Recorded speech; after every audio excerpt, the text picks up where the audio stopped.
just want to say before we start the show, Paul's promotional picture looks like he's in a lineup. He is. It was. He was We need to hang a Australian. number around your neck.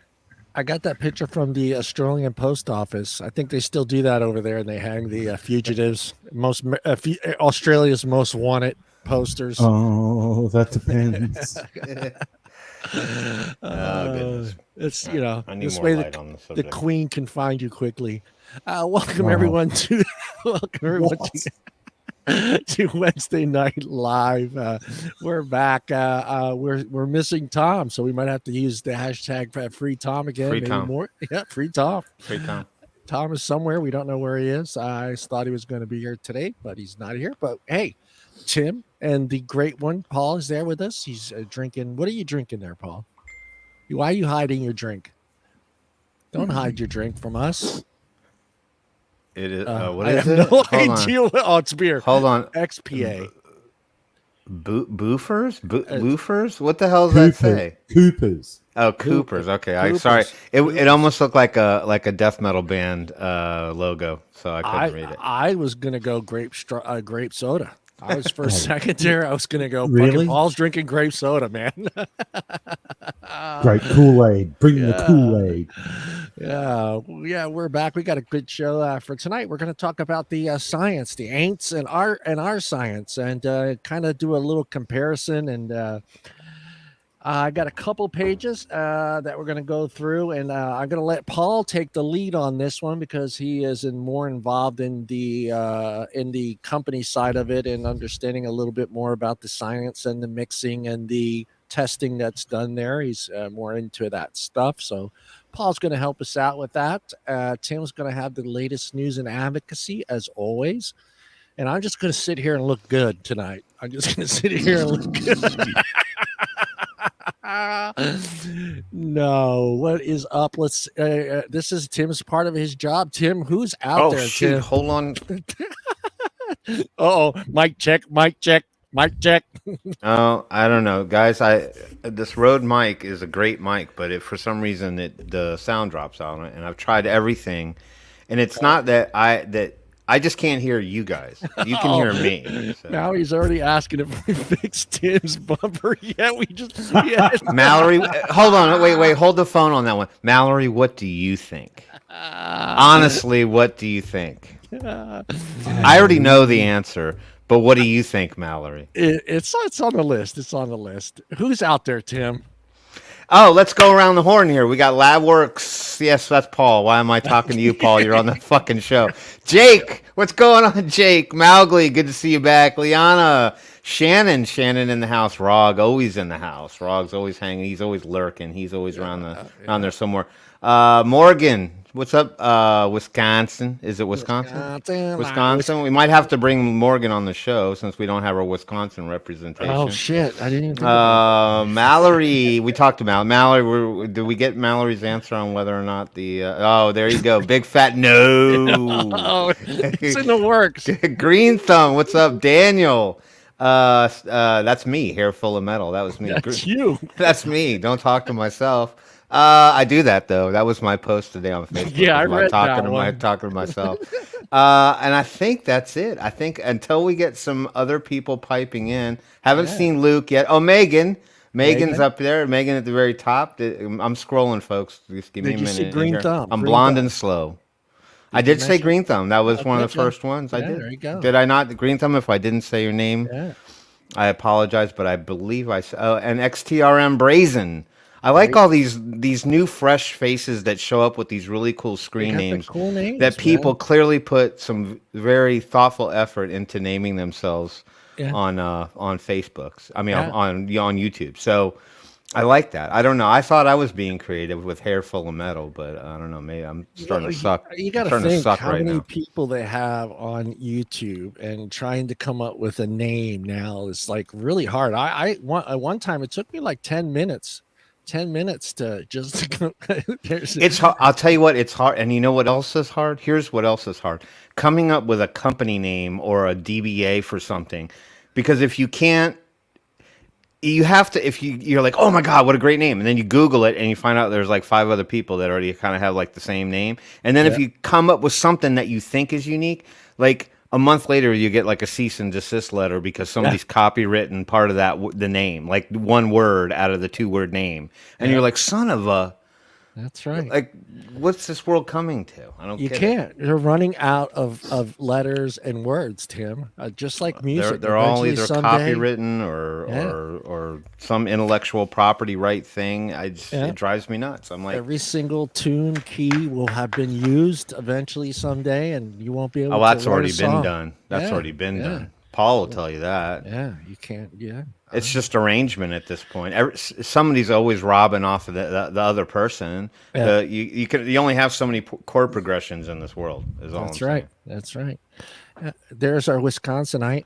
Yeah, we got Morgan in the house. What's up, everybody? What's up? Come on, Free man. Tom Morgan. How's he doing down there? We thought he's free. Did you lock him back up just so you could come on tonight? That's what it was. Well, that's what I thought. I mean, you didn't say anything to me today, so I figured, okay, Tom's Tom's back, and then all of a sudden, come on, he's not there. I'm like, oh, well. See, look at her playing dumb. Look at her playing dumb, like she didn't know. He might be on the Who's that guy? Who's the guy, the bounty hunter? What's the name of the bounty hunter guy with the long blonde hair? Dog, the bounty hunter. You're gonna have to hire a dog to fight Tom, dude. Yeah, no, he's on the run, I guess. He's traveling. He's on the run now. Are you Tom is what do they call those people the people that go by the Articles of Confederation or whatever, the free people? Are they Federalists? But they also have another name. There's another sort of like coin name. So like they think that they don't have to live by the laws and the rules of America. So they always get in fights with cops about how they don't need a driver's license. Oh, I know. What no, not anarchists. They're like those are the ones that are free something. It's free something. They don't believe in getting driver's licenses, and they don't believe about getting driver's license. Oh, yes, it's on the tip of my tongue. Not Freebird, not Leonard Skinner. No, they're it starts with an outlaws. That's what they are. Is outlaws. Yeah, well, they're kind of Sean. You're right. They are kind of outlaws. Yeah. They pretend to be outlaws. Mallory's got it. No, they're not Freemasons. They're not Freemasons. No. It starts with an A. Mallory's got it right. We need Boba Fett. Yeah, well, I'm sorry. Has anyone? I'm not trying to go off on a tangent here. Has anybody? Then you guys can pipe in the chat. Has anybody watched the Boba Fett thing on Disney yet? I want to, but I don't. Okay, well then I don't want to spoil anything. I won't say anything. Don't spoil it. I don't want. Yeah, I don't want to spoil anything. Yeah. I'll keep my mouth shut. Never mind. Well, let's ask Mr. Paul how his week is going. Paul, how's your week going, buddy? Well, we had a public holiday yesterday. It was Australia Day, so. Yep, it was Australia Day, baby. Yeah, shrimp on the barbie.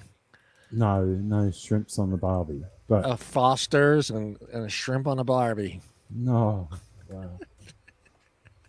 you know. Do they say that still in Australia? Do you guys actually use coin? Do you still use coin terms like that? Shrimp on the barbie? No. They just call you a cunt. Paul Hogan actually did that when he was doing stuff for, what was it, between Australia and United States. Yeah, Crocodile Dundee.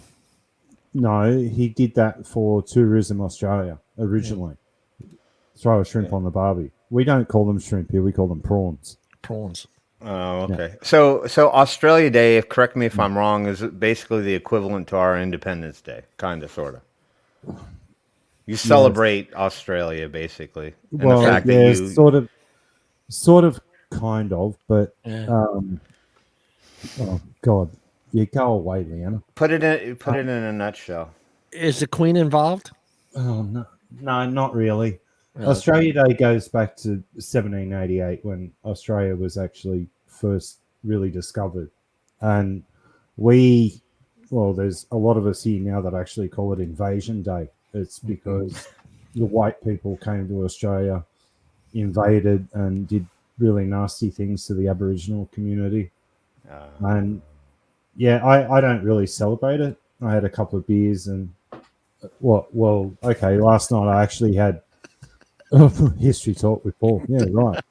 And then I had a bacon and egg pizza for dinner last night, but that's about the size of it. Okay, all right. Yeah. Yeah, I thought it was. Know. I thought it was what Tim was thinking. I thought it was the same thing as ours. It was, But then I started thinking, well, independence from what? Because you still belong to the Queen. So when we pushed it away from California before we realized California needed to be pushed away as well. Oh, it'll happen. It'll happen eventually. Someday it will happen. You guys will regret it too, as well. Sorry, they're doubling their tax. You guys are doubling your taxes. Enjoy that island. Sixth largest economy in the world. Yeah. Morgan, I know you're busy trying to keep those knots nice and tight to keep Tom in his chair. How's your week going? Oh, it's going. I started school back up on Monday again, and it's like I've had a little over a month off, since fall, and now with the spring semester, and I never truly realized how I'm not prepared to go back to doing schoolwork. Yeah. Studying. So I'm back into it, and I'm like, shit, I have zero motivation for this. But it's this semester, 2 classes in summer, and then I'm fucking done. There you go. And then you got to pay for it for the rest of your life. Well, yeah. There's, but I'm not in as bad of shape as I think a lot of people are, because I never actually lived on campus ever. Yeah, and so that saved me a good 30,000+. Well, but do you go to an in-state school so you get the cheaper credit unit? Well, I wouldn't necessarily call it cheaper by any But it's cheaper than out of state. Well, because I actually dropped out spring of 2020 because we were moving to online learning and shit like that. And I thought, there's no way. There's no way I can do this. There's no way, So I actually dropped out, and I thought, I'm not going back. But then I kind of, with some, talks with family, I kind of reconsidered. Yeah. And I was actually looking up online degrees, because I was originally a biology major at the time, but what I really wanted to do was zoology, which of course the school I was going to didn't have. So I looked up a bunch of different out-of-state schools and stuff like that, and really the cost of that compared to what of course I switched my major now to criminal justice, so but just jumping around, man. All right, I gotta leave the show, guys. Well, I don't want to get into my past, so I'm joking. I've never been to jail. So. Never been to jail. It was originally international studies, and then it went to biology, and now it's at criminal justice. But I'm not changing it again. This is it. I think you need to go for the ride on this one. Can you guys imagine going back to school, us guys? Can you imagine going back to school? I did for a while in California when I moved there. I don't know what I was thinking to move to California, but I did live there for 5 years. And I did go back to school. I went back to Palomar Community College, and I decided I was going to go down the technical route. And they said there's 2 paths. You can either go the networking hardware way, or you can go the solo mission dungeon dwelling coding direction. I wanted to go the technical route, the networking route, but unfortunately, you still have to take a lot of prerequisites, and that involved, unfortunately, a lot of coding. Right. So I took HTML, JavaScript, Visual Plus, all that garbage. So anyway, I did go back. No, I'm back at school. I'm doing my diploma of business and my degree in organic chemistry. So there you go. Damn. It's just, John, the difference is at this age, we just don't get the chicks. That's... Hey, but we pull up with the better cars. We pull up with the better. we can't show up at the campus, Hey, we're showing up to school with have a car nice conversation keys. Over a salad. Yeah, we're showing up to school with car keys, not bus tickets. So we got that advantage. Well, that was me too, though, because I was actually living with my dad off campus, and I drove back and forth, and it was, it was all right. It wasn't, granted, it was only from my dad's house to campus, it was maybe like 25 minutes. Now I live literally right across from the school that I no longer even go to. Now I do online at a school that's like 3 hours away. And you're taking criminal justice, so you know how to defend yourself when they catch you, keeping Tom in your basement. She knows how to get out of it. No, look, we know that there's a laboratory there. We know that Tom's there. What else is going on there? Yeah. Piecing Tom out. She's piecing him out. Well, you were just saying that you were studying biology at one stage. So what's going on in this lab of yours? Yeah. Well. Instead of a lab, though, I basically have like it's a bathtub room dedicated to with battery animals. So I really wanted to go the zoology route. Yeah. Which is what I really wanted to do. But of course, at the time, the school across the street didn't offer any type of, like zoology thing. And I wanted to really work with reptiles, get into the herpetology, field. Like, I wanted to do that. But of course, I was kind of dreaming big and the school, kind of had me going small. And then I kind of realized when I dropped out, I'm like, I truly love forensic science. I think it's fascinating. I've always been really, really interested in it. And so I just was like, time to listen to myself, because my dad kind of discouraged me from ever going into kind of the criminal justice field. And so finally I was like, you know what, fuck it, this is my life, this is what I want to do, that no one else is gonna pay my bills or shit like that. So I was like, fuck it, this is what I want to do. Good for you. So just let Tom go. Let him go. Just let him go. She's feeding into the animals. How is Mr. Tim's week going? Busy. I feel like I'm just eternally busy, although I did have a nice sort of chill weekend this past weekend. I didn't have to run around and go to a bunch of shows. Everyone's laying low right now. The Monsters of Rock cruise is coming up here in early February, so all my friends who are going on that, they all have to be vaccinated and be test positive before they get on the boat, because that's the cruise line rules. And so everyone has self-quarantined for like the next 3 weeks, 2.5 to 3 weeks, because they're all terrified of catching COVID before they get on the boat.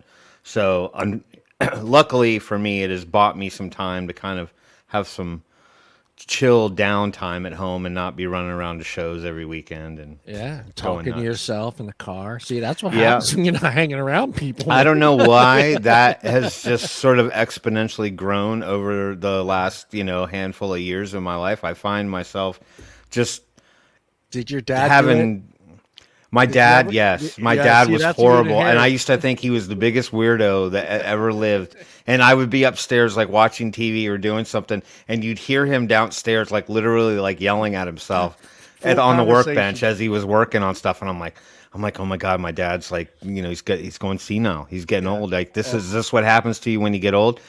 And, and you have those ignorant thoughts when you're young, like, because you just don't do it. You know what I mean? And then now here I am, 50 plus, and I'm driving to work. And I'm not talking about the kind of conversation that, like the guy next to you is like, getting into your lane and you're cussing him out. I'm talking like, my imaginary friend is sitting right next to me, and you're, and you just kind of like. I do it too, though, Tim. I do it too. So I realized very quickly after that post that I am not alone in this world by doing that. Although I just found if you want to call it hypocrisy or dichotomy of the fact that I'm having this conversation with myself, and as I'm getting to like, I guess the end, as I get closer to work, I'm like, you know what? Why the fuck am I talking to myself? Like, why? I could have these conversations with a real, actual other person. So I told myself that I need to stop doing that. And I said that to myself out loud. So I'm thinking that is the biggest piece of hypocrisy to ever. Stop doing that. You got to quit having these conversations with yourself. It'll be bad if you're sitting in the parking lot and you get to work and you feel like you have to finish that conversation before you go to work. No, I looked over and I said, "We'll pick this back up after I'm off of work." And I got out and went to work. I'm not talking to you for 8 hours. You wait till your dad gets home. Wait. Yeah. Tim, I'm waiting for you to tell the other person, don't make me stop this car. Yeah, don't make me come back there. Don't make me come back there. If I have to stop this car, there's gonna be trouble. There's gonna be trouble, man. Exactly. AIS.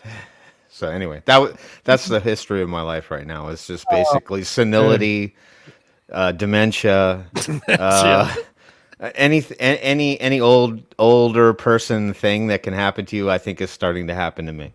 So it's okay. All of us, it's happening to all of us. Jake and I saw your comment earlier about how you didn't feel well over the holidays. I'm glad you're feeling better, bro. Yeah, man. Sorry, I am watching the comments. We're chit chatting. So. Yeah. All right, we're gonna get into it right here. The first article that I pulled up because I started thinking. I said, okay, we have all this science out there. What are the ain'ts really bitching about? And the ain'ts are bitching about kids vaping. And the first thing that I thought to myself was, well, vaping without nicotine. And I figured, okay, let's go into that one. And so we're going to talk about that one first. And this is the article that I found, vaping without nicotine. Are there still side effects? Which made me laugh when you go through the side effects that they come up with for vaping without nicotine. What are the side effects without nicotine? You still don't know the long-term effects of vaping traditional nicotine-free fluids.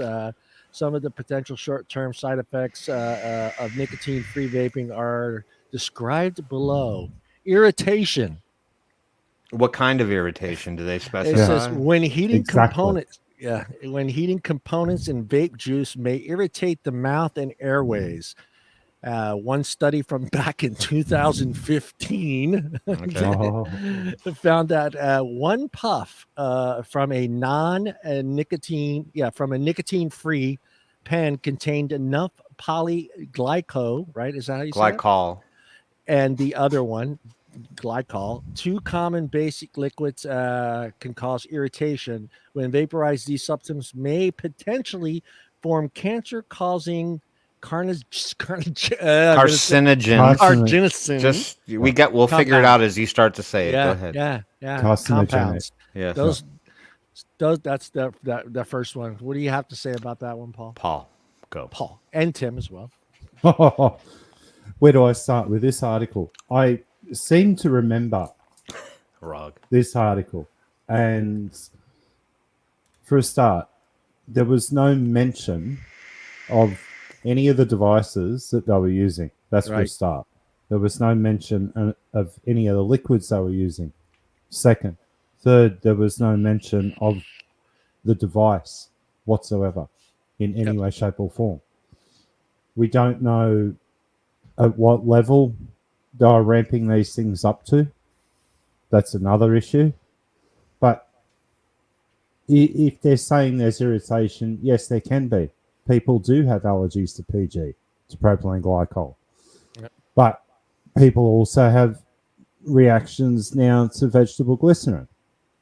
And there's variations of vegetable glycerin, whether it's palm-based, whether it's vegetable-based from a different vegetable matter where they do the maturation to get the end product. But 2015, really? Yeah, that's the articles, 2015. Healthline. I put the link to the page if you want to go to that link, Paul. I'm gonna have to have a look at this rubbish. And the next one's inflammation. Well, I want to go to the irritation thing. I've never experienced anything to that effect. I mean, especially they said it was oral mostly to the lips. Did they say? What was the two affected areas?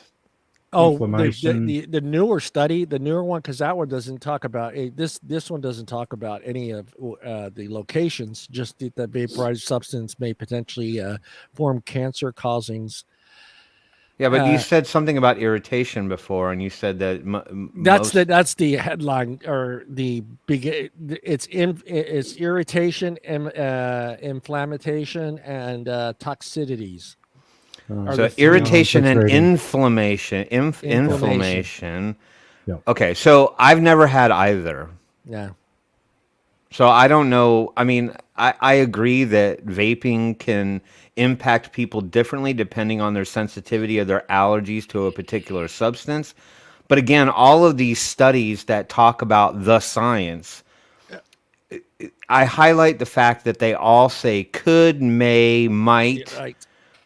There's a probability of, and that just means that there's a percentage involved. And I'd be willing to gather that the percentage of people who have a negative reaction to any component of vaping is significantly lower than the people who don't experience any side effects at all with regard to any of them. All right. This is very, very interesting because the device that they used, I'm having a look at the background of the study that was marked there in the 2015 study. Yeah. It was actually for a device known as a shisha pen. And I remember what it was. It was there to mimic like shisha or ingale, like water pipes, big ass water pipes. Now, gas chromatography was performed to determine the major components in shisha pen vapor. Risk assessment was performed using puff volumes of e-cigarettes and normal cigarettes in one puff scenario or one-time exposure. Okay, the results that propylene glycol and glycerol 54 to 46%, one puff 50 to 70 mils results in exposure to propylene glycol of 430 to 603 milligrams meter squared and 348 to 495 milligrams meter squared, respectively. These concentrations were higher than the point of departure in the airway irritation in a human study. It goes on sufficiently high enough, which is true because these were ahead of their time. Okay, they were a little tiny pen. Okay, a very little tiny pen, but they put out quite a lot of vapor for what it was. A couple of our wires were gauze pads soaked in liquid. Yeah, all right, going on. Okay, they pulled one apart. I remember these. Yeah, but shisha, I thought that well, I mean, my experience with shisha was more like hookah bar kind of stuff. Yeah, it is, but these were actually some of the very first disposables to come around in 2015. Okay, and what they're going through here, it's quite interesting, and they're saying 2.5 milliliters per minute. Injected temperature 220 Celsius, 260 split ratio. Wow, so it's okay. So they're punching higher through it. Method 2. Look. Oh, okay. But were they? Yeah. Okay. Were they using these on actual human test subjects, or were they? No, through a machine. Another one of these wacky machines. Right, and so I don't think that's you can make that in any way, shape, or form relevant to a human, and knowing they're just testing levels of things to say that if you inhale this or it's in your mouth, there's a possibility of it potentially. Yeah, set your cookies right there, John. And then it goes on to pro-inflammatory effects of e-cigarette vapor condensation on human alveoli. Yeah, and even in that one, it's quite interesting. So what they're saying. No. What they're saying, look, it could be, but in the potential effects with presence of triethylene glycol and diethylene glycol okay, point taken, but they're pushing these above temperatures that most people are vaping at in any case. Well, I think that's the crux of it, is they don't even really know. Oh. Well, I mean, when you falsify a study by taking a device and pushing it beyond the limit of what it normally would be used at, I think you immediately invalidate any science that you're going to get out of it, because the human is not going to be able to make it go above what the limitation of that device is, especially with a disposable or something like that, because you can't make the battery go hotter or harder or fast. You can't make anything happen. You're going to get what the battery gives you and what the wattage output is that's relevant there. So I think if you want to provide an honest amount of data, you have to keep the device honest. And then beyond that, then everybody's different in terms of their style. So some people chain vape and other people are okay with a puff here and a puff there, and they're correct. There's only one company in the world, and Dimmy and Phil actually visited them. They actually did create a smoking machine that can be modified, sped up, slowed down with actual lung volumes dialed into it to give you a proper outcome of what it should be. But these machines, a smoking machine, they're saying that some of these manufacturer reports a minimum of 500 puffs to be taken from one shisha pen, which impossible back then. Those little tiny pens, there's no way in the world you get 500 out of that. Yeah. And Curtis, to your point, I mean, I think with a regulated mod that can go beyond the limits of something that's static, like a little disposable, it's probably like 3 watts or 3, something like that. I think when you start talking about taking one of those devices to certain levels, I think the average vapor is only going to push it as far as their tolerance level will allow, right? And so I think the greater majority of people who vape on a 200-watt device don't even breach 100 watts. Somewhere between 60 and 80 watts probably on average. So, again, I think a lot of these studies are marred by the fact that these people sensationalize the data by pushing the device beyond the limit of what an average person would use it at anyway. So it doesn't. That's where your maybe and your might and your could come from. Don't vape at 200 watts. Yeah. Oh, well, okay. Well, you can. Okay. No. You can vape at 200 watts, but then it comes down to the metal that you're running in your coil at the time.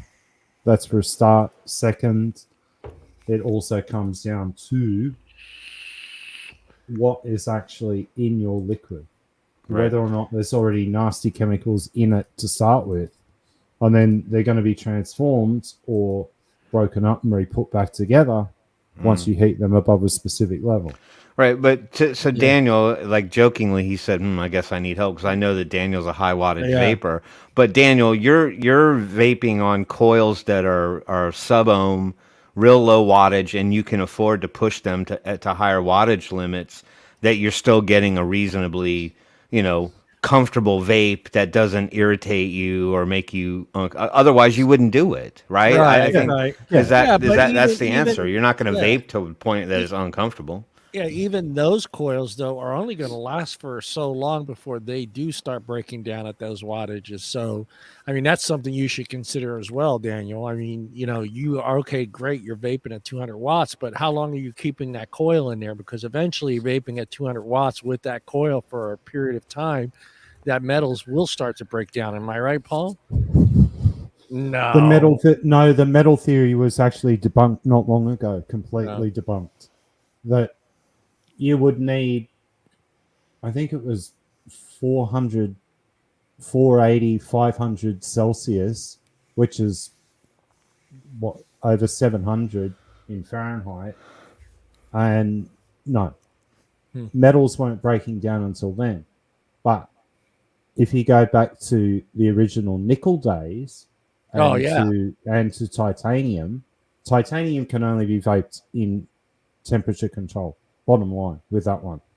Nickel is the same. When a couple of the companies used to come out with nickel coils back in the day, But these days, with people, and I was one of the first ones on the bandwagon back then with stainless 304, 316, 317, 316L, 317L, then going up into the really high ones.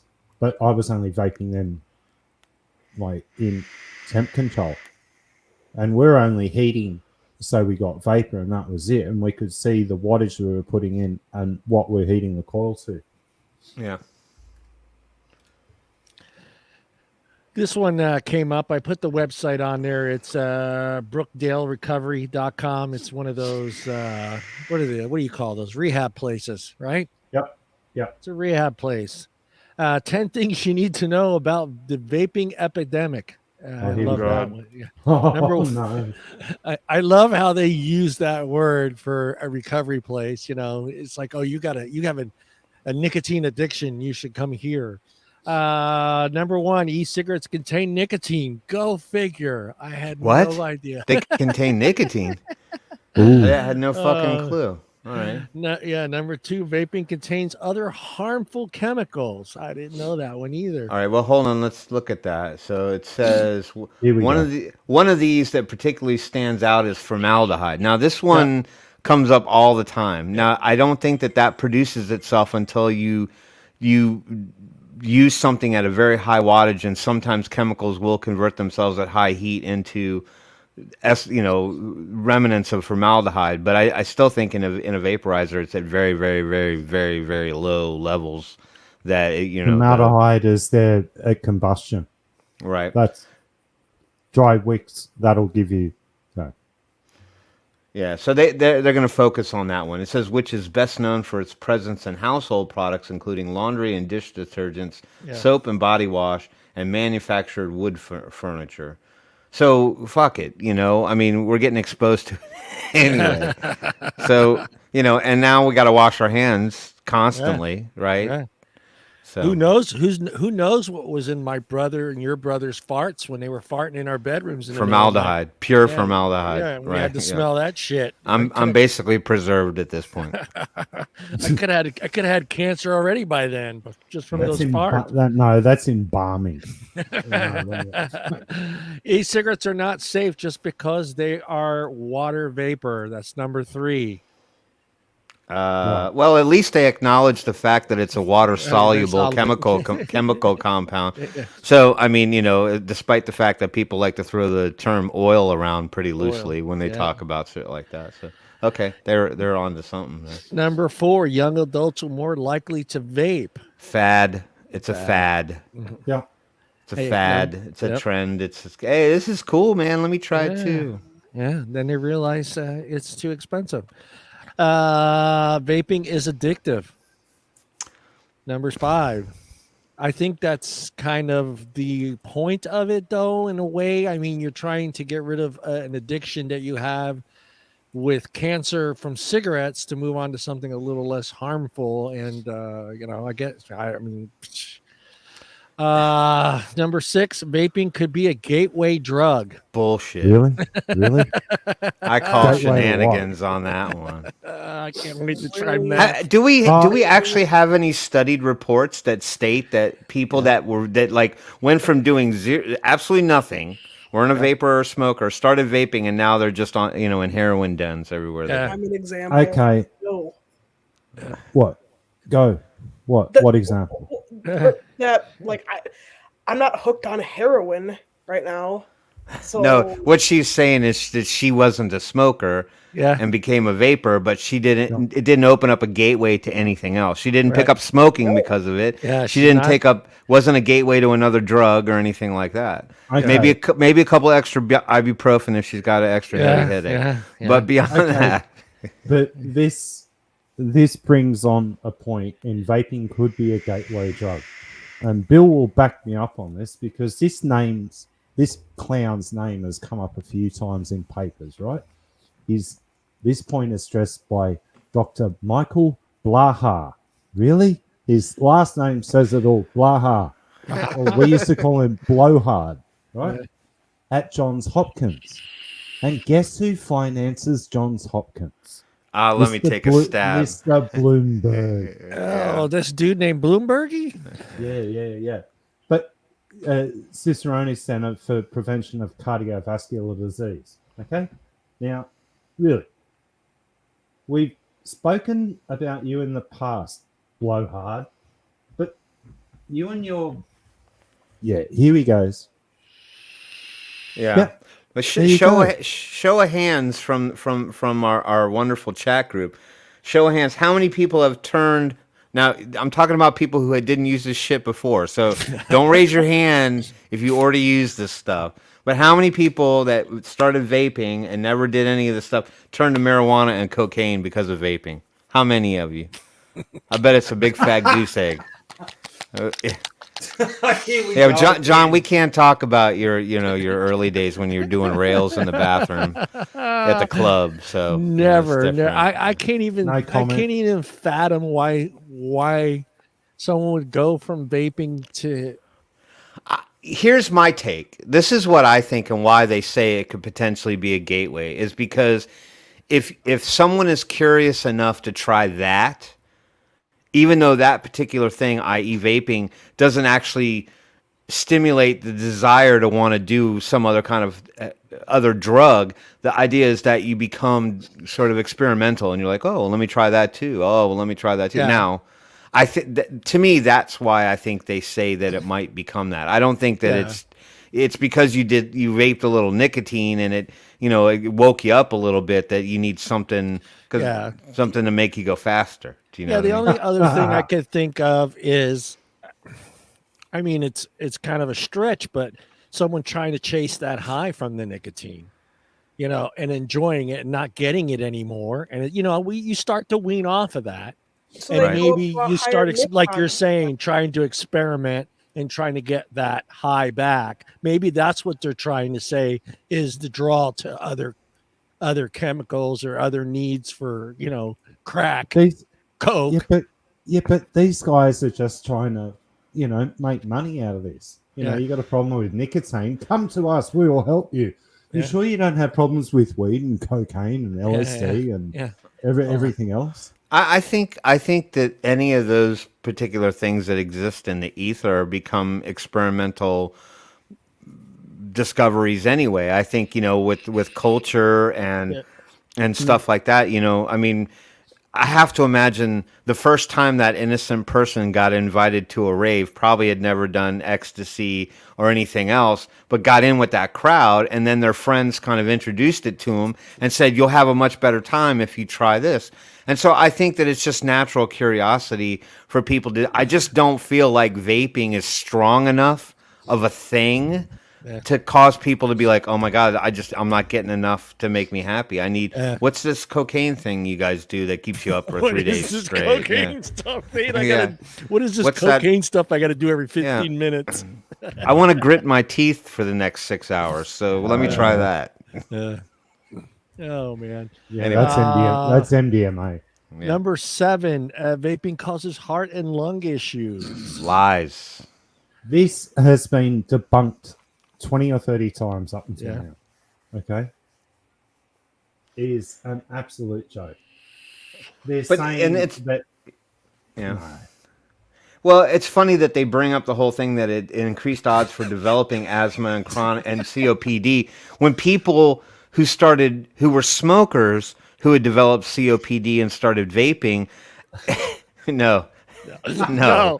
No, I have not. No. And it was not a gateway for that either. No. So, but what I'm saying is that people who were smokers and developed COPD that started vaping saw improvements with their COPD symptoms. Right. So, yeah, I think that's another bullshit thing that they're putting out there. Number 8. Yeah, no, hang on. No, 7 still. Okay. There has been no known link between COPD or emphysema and vaping anywhere in the world. Yeah, if you actually had a look at all our lungs now, after being a heavy smoker for all those years, and you go and have a CT or an MRI of your lungs now, it's almost clear. it's all the crap around you. And if you know, I got my brother's farts too. But my emphysema was smoking, sanding fiberglass and carbon, working with wood, working in stables. It wasn't attributed to one factor. And if these guys are trying to say that, bullshit. See? There you go. I mean, there's two people right there. Right. Bang, bang. Bam, bam. But bam, they'll ignore that. They'll ignore the actual story of people who had improved results. I know, because they're not selling any of their Spiriva or their Wellbutrin or whatever the hell they've got in puffers these days. See, there you go. Yeah. Curtis is on the money. He's on the money. Number 8. You're gonna love this one. E-cigarettes are not effective for quitting smoking. Sorry. Albuterol, that's it. Sorry, I couldn't remember the name of it. No. Lies. There's so many stories to counter that. To counter that we're certainly the best evidence to prove that one wrong. Yeah. Don't make me laugh. You're gonna make me lose my vaping. Can have fatal outcomes. I'm not sure what they mean. I mean, like, am I gonna die? Wow. And that's just a kind of a stretch. I mean, how do you? No, that's the Avali, and I think that's what they mask in a lot of this trash that they put out. Is they don't really say what some of this really could potentially be more attributable to, because they can't even show us one death on the books from nicotine vaping. Not one. No. Kitty. None. Zero. Kitty. Kitty, have you died? Salem demands attention. Kitty, do you vape? Now wait. Now why do they repeat 10, which would be the same as 6? Sorry. Well, we were on 9 about vaping can have fatal outcomes. Like what? Like just don't rewrap your batteries, kids. Rewrap your batteries. Yeah. Don't charge your mod on the wall overnight. Those are your fatal outcomes, right? Yeah. Number 10. I just lost 10. Where 10 is drug addiction can be perpetuated through vaping. No, bullshit. Well, I think that's been proven wrong because somebody that Paul knows said that in the industry that they exist, there were a lot of people that were using illicit drugs and used vaping and got away from those illicit drugs. So, right. So that's more horse pucky, as my dad would say. Well, I personally know people that have been in recovery for many, many years, and they were heavy smokers when they gave up opioids, heroin, amphetamine, things like that. And they're saying now the complete opposite. A convenient delivery system for addicted persons. Vaping illicit substances leaves behind no evidence. Complete bullshit, actually. Because if you were to suspend, for argument's sake, crystal meth in a liquid, yes, it can be done, but you actually need to know the temperature to dial it in at so you can cook it the same way. Sure. But, wow.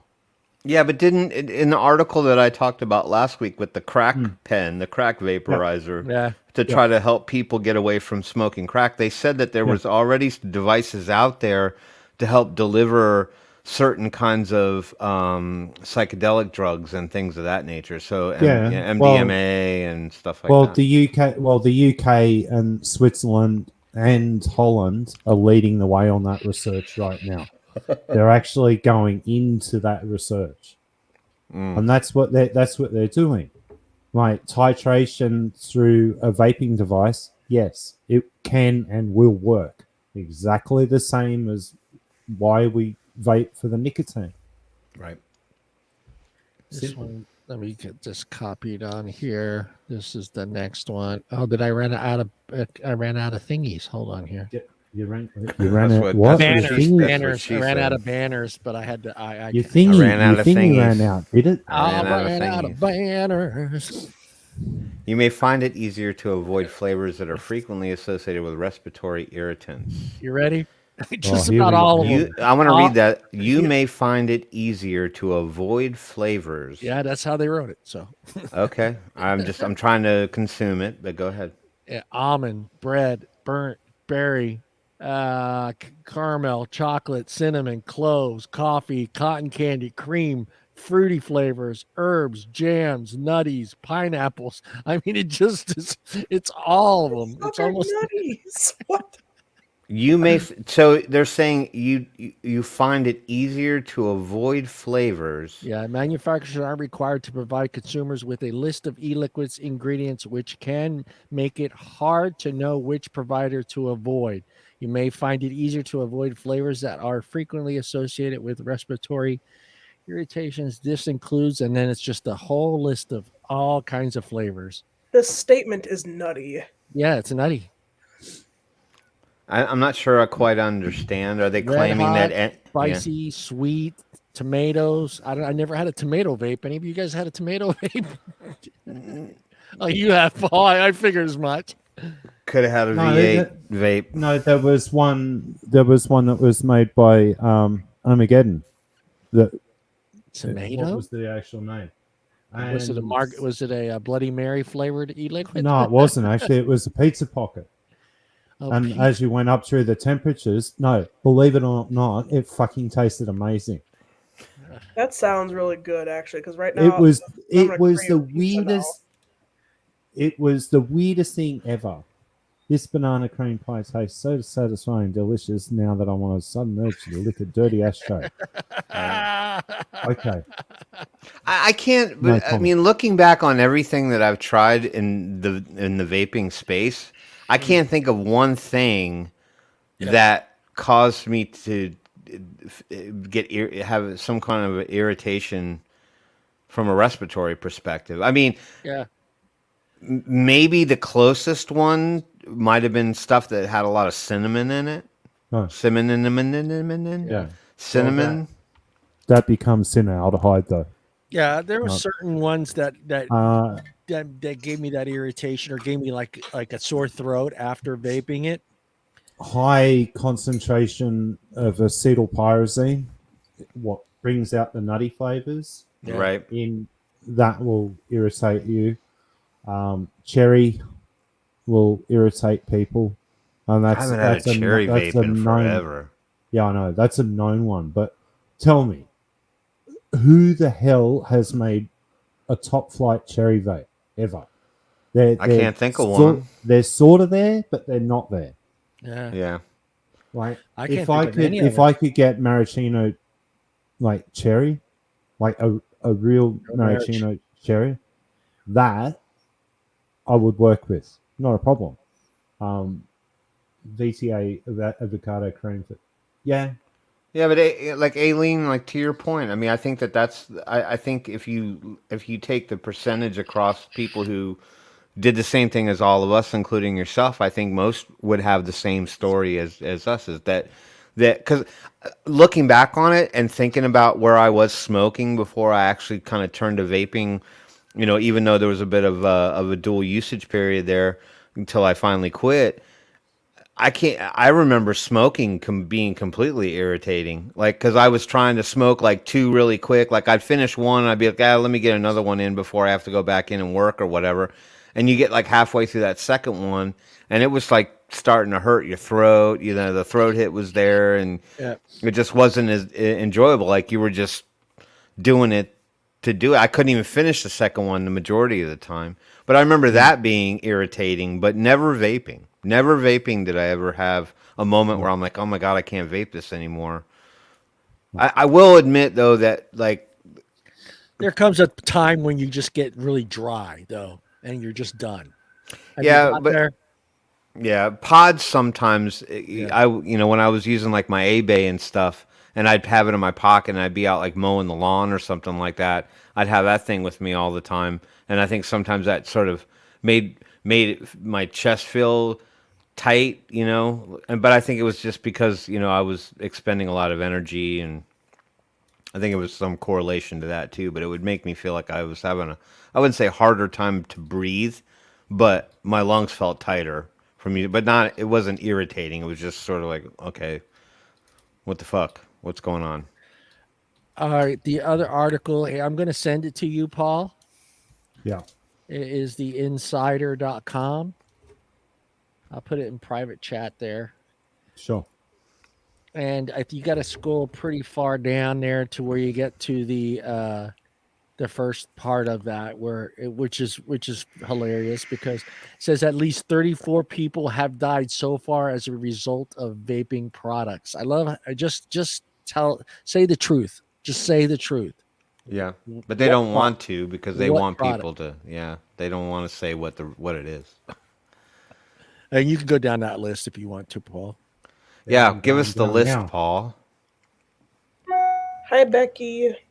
Hi, Becky. What's up, my southern girl? Okay, just within one of it, about 78% of people who vape reportedly use products that contain THC, with only 10% of users exclusively that contain nicotine. Bullshit. You mean the self-reported people that told the doctors that? Yeah. The people that didn't admit to vaping THC because they were too afraid that they would be ridiculed and turned into the police? Yep. That's that 10%. CDC. Nearly 4/5 of people who died or were diagnosed with vaping-related illness were under 35 years old. Correct. Yeah, because, not a lot of older people probably smoking flower and not friggin' THC pens, but that's my guess. No, but they're using open devices. They're not using pod systems either, so that's complete and utter bullshit. And then this girl in the bathroom, she's got a jewel. However, well, there's a cigarette. Looks like a Marlboro to me. 40% who began using electronic cigarettes had never used traditional. Well, yeah, all right. Well, okay, and there we go. Many of the recent deaths and illnesses were likely caused by black market vaping products. Okay. Right. It's always at the bottom. They're always cartridges. It's fucking cartridges, you turkeys. Let's see how picture. And again, thermal decomposition. That's also being debunked for that part. One company, Juul, accounts for about 2/3 of all e-cigarette sales in America. No. Where are you at? Where are you at? I'm going all the way down to have a look at all the topics. Well, let's meander through this though, because you're getting way ahead of us here. Yep. So here's the first one. Yep. But that's not unknown. I mean, I think that they have stated that more men vape than women. Mm.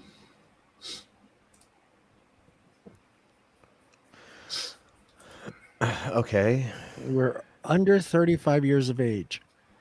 Yeah. But I think that just speaks to cultural, like societal, tendencies.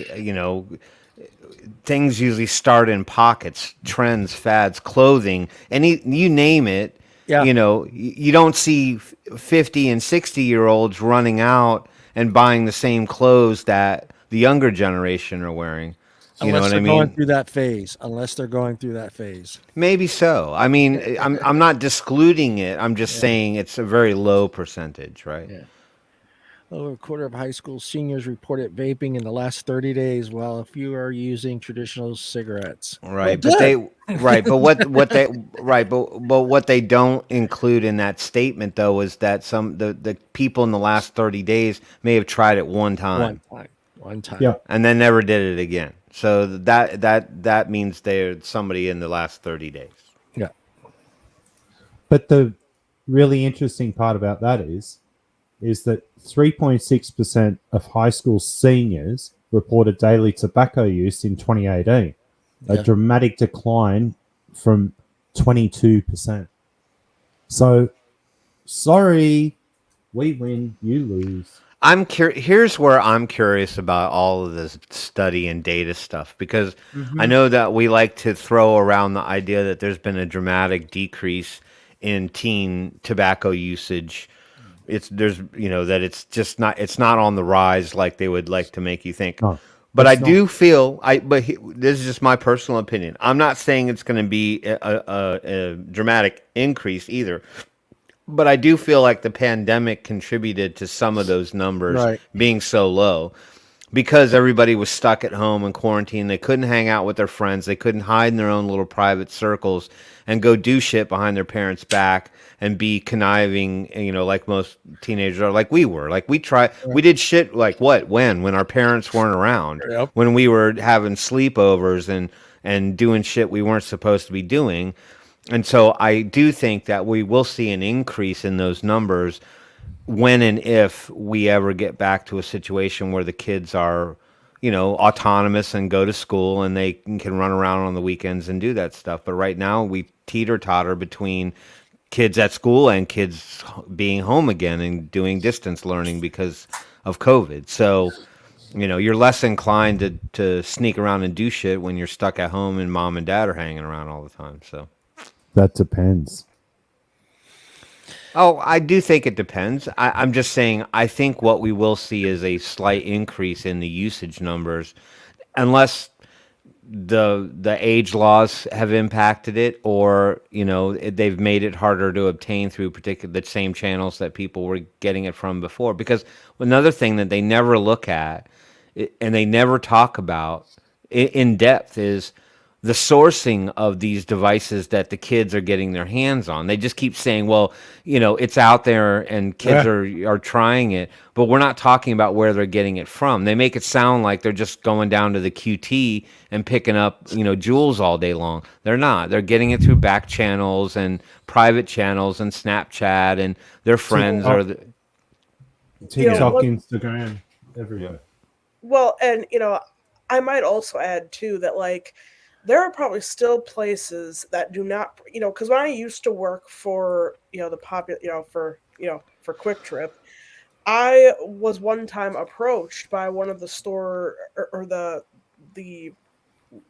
head store leader, and at the time I think I was 17, and the law hadn't been changed to 21 yet. It was still 18, and they basically sent me to a bunch of different stores and basically had me test the employees, which one would actually ask for my ID or not. You would be very surprised how many packs of cigarettes I walked away with that day. It was it actually shocked me. How many packs of cigarettes I walked away with. So I mean, who knows? That might still be a huge, a huge problem.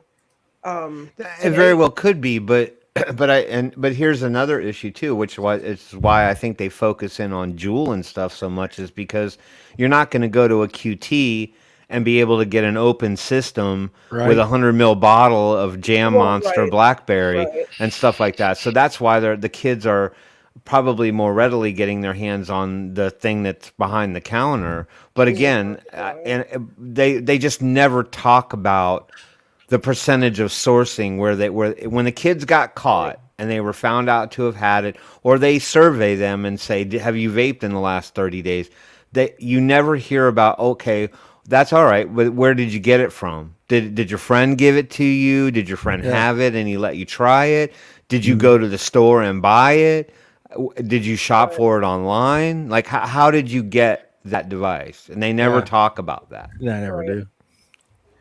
No, not at all. About 40% of young people have begun using electronic cigarettes and have never used traditional tobacco products. Right. I never had a sip out of a whiskey bottle until somebody handed one to me.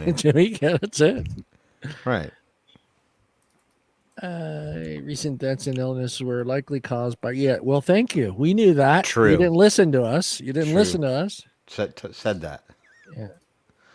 There's one, and that's. I think that's. Oh no, there's another. Many cigarette users were unwittingly ingesting toxic chemicals such as formaldehyde due to process called thermal decompression. No, decomposition. Decomposition. I can't see it.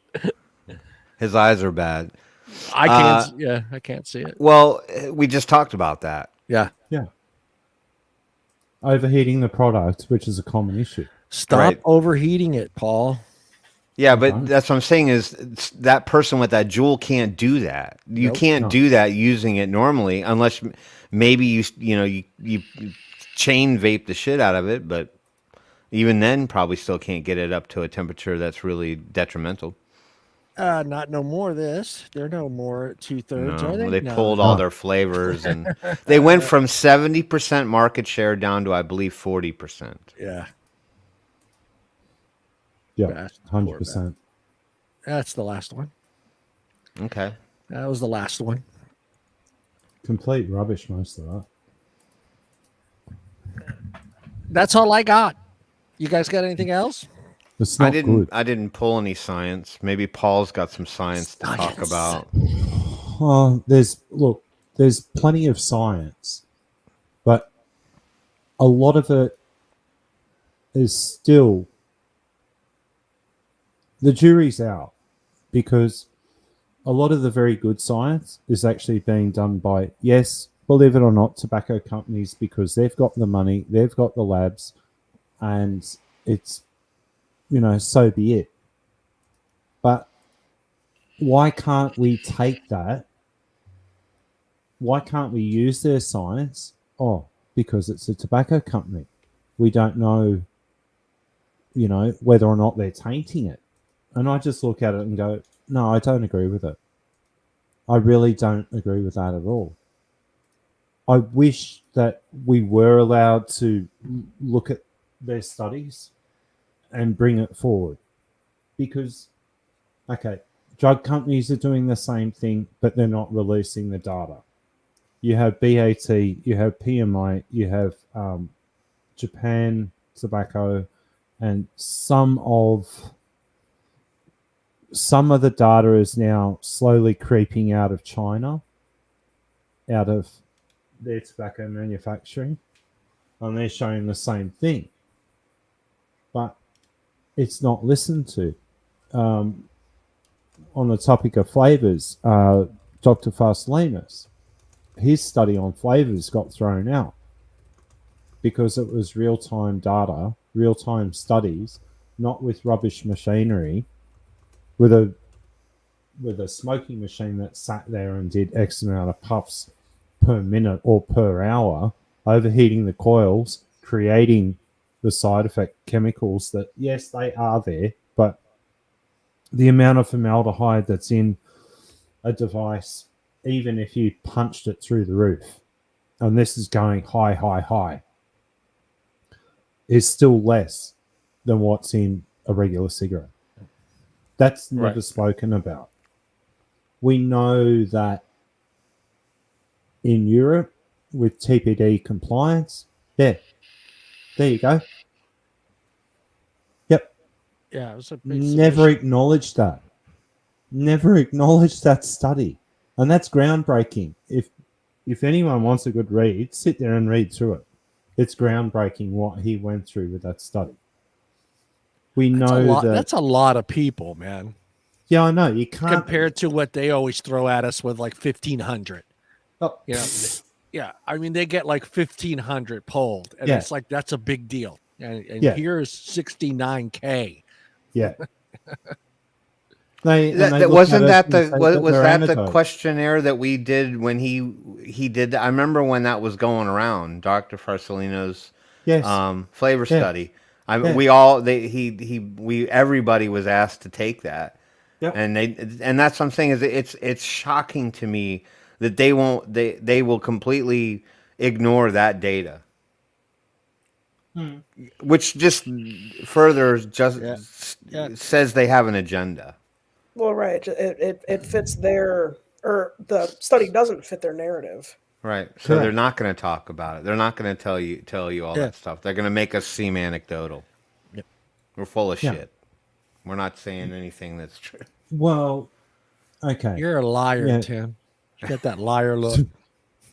2 million. Is my nose touching everybody's forehead through the screens?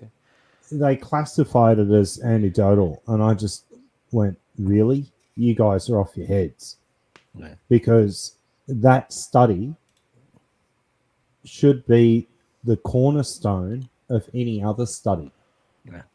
Put together. Yeah. Yeah. There you go. Yeah. That makes me cringe. Yeah. That it was done on the FDA's own software. And I'm gonna put this out there to Bill. Bill, do you think that that software could have been used to then help upend the whole PMTA process? Was it that same software that was looking for keywords because of that flavor study? Do you think that could have been the cornerstone or part of how they got out all those MDOs in such a short period of time? I'm curious, because that was a thought that I had. Oh, here we go. He's still missing. Really? Yeah. He's around. Yep. He's around. He's somewhere. Yeah. While Bill answers that, we are going to jump into the. I just my mind went blank. The poll. No. You can keep going. No. I'm just looking for something. Okay. One thing though that I want to bring to everyone, most people know this, that have anything to do with the vaping industry or vape, liquids from across the world. We know now that there are specific chemicals that shouldn't be used in manufacturing of liquids. Okay. You have TPD compliance for liquids over there throughout Europe, which is quite an extensive list of components that can't be used in the manufacturing of liquids. Now I don't know who's doing it per se, but now they're going after sweeteners, that they want sweeteners removed from liquids as well because it entices the children. Do you know how many sweeteners are actually in a cigarette? And how many flavors are actually in a cigarette? What, it doesn't make sense to me anymore. It really doesn't.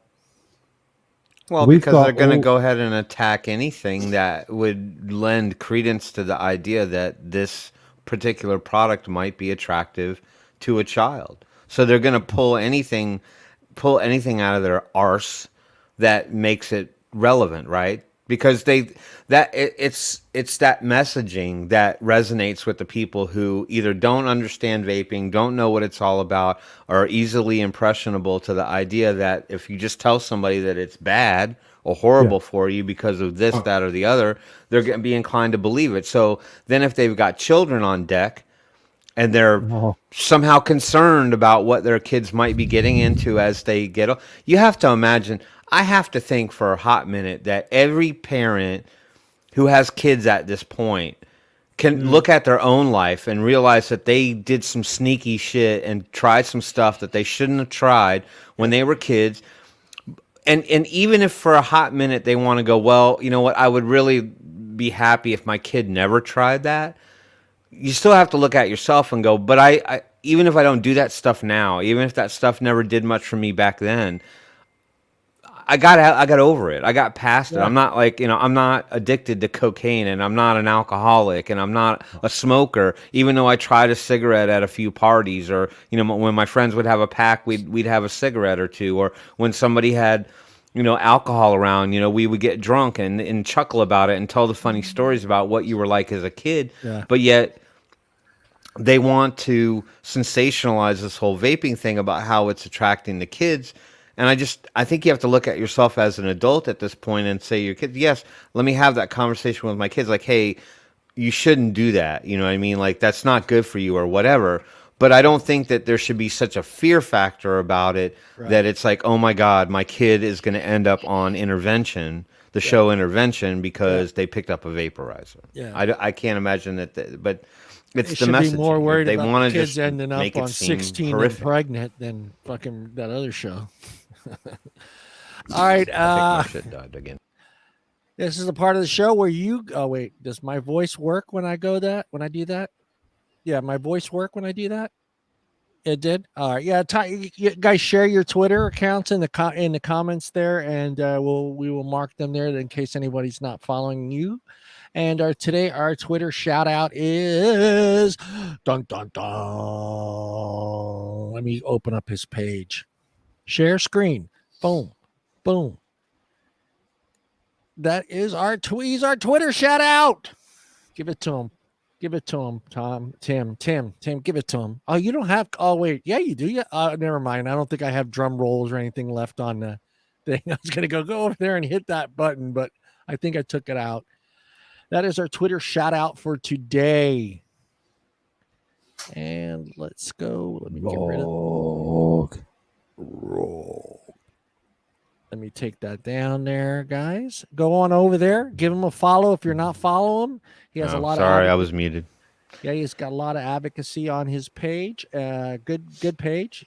And if you're not following him, head on over there and give him a follow. I was going to say, yeah, definitely follow Rog. Rog is very vocal. He jumps in on all of the conversations. You'll notice most of us are like, I don't know, we're kind of like a bunch of snipers. Like we just kind of hang around and wait for some anti-advocate to make some stupid post, and then we just go ballistic on the post, and we just basically, in a measured way, we disprove or at least bring attention to the fact, because that person who posts that anti-thing is trying to persuade someone to listen to their side of the argument. So we jump in on those threads really quick to try to dispel or at least call into question the things that those people have to say, because they just think they're going to put it out there and everybody's going to believe them because they have a doctor next to their title, or a PhD or a lead this or a lead that, and somehow everybody should just believe in those people automatically. Yep. Timmy, are you ready for the news, Tim? I am, dude. I am. Just to mess with you? No, please.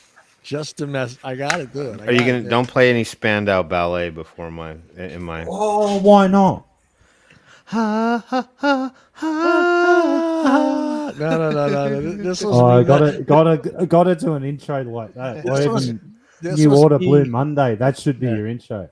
This was me messing with. This was me messing with Tim today because I was working on your thing, but I apologize, everybody. I kept getting striked on it, and I was testing it on Facebook, and I kept getting flagged. So I was mad, and I made this. No, wait. That's not it. He can't even get the right intro.